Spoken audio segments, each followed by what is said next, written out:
Bienvenue à tous, vous êtes bien sur la WTF. Aujourd'hui on revient sur l'homme qui n'a jamais existé. Dans le catch, tout repose sur l'identité, un nom, un visage, une histoire, mais parfois une légende née sans visage, sans voix, sans identité fixe. Ce catcheur n'est pas un homme, il est un masque, un concept, une idée transmise de génération en génération, créé dans un jeu vidéo devenu champion, incarné par plusieurs catcheurs d'exception. Voici l'histoire de Suicide, l'homme qui n'a jamais existé. Tout commence avec une naissance virtuelle. En 2008, la TNA sort son premier jeu vidéo TNA Impact, pour enrichir le roster. Un personnage inédit est créé. Son nom, Suicide. Un look futuriste, un style rapide et aérien, un mystère total. Le succès est immédiat, au point que la TNA décide de rendre Suicide réel. Début à la TNA et entrée dans la X-Division. En 2009, Suicide fait ses débuts à la TNA. Il ne parle pas, il n'explique rien, il combat. Il est directement placé dans son environnement naturel, la X-Division, une division sans limite de poids, basée sur la vitesse, l'innovation et le risque.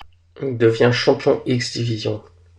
La même année, Suicide devient champion X-Division. Ce moment est crucial, le personnage n'est plus un concept marketing, il est désormais légitime, notamment dans son match clé, où il obtient le X-Division contre Chris Sabin. Sous le masque, le concept prend forme. Très vite, une vérité apparaît. Suicide n'est pas un homme. Sous le masque, plusieurs catcheurs se succèdent.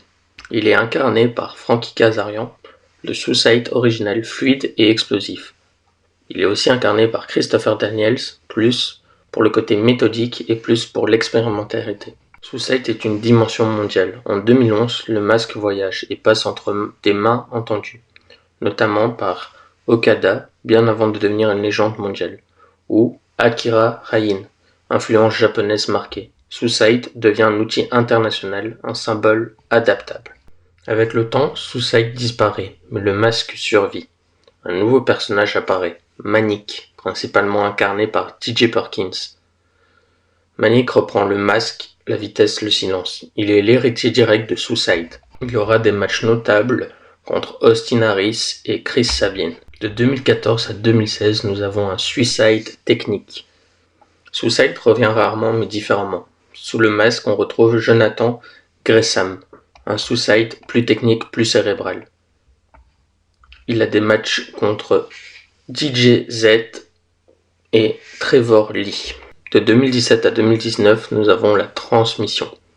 Suicide devient un héritage, un rôle transmis, incarné par Caleb Conley et Zachary Wentz.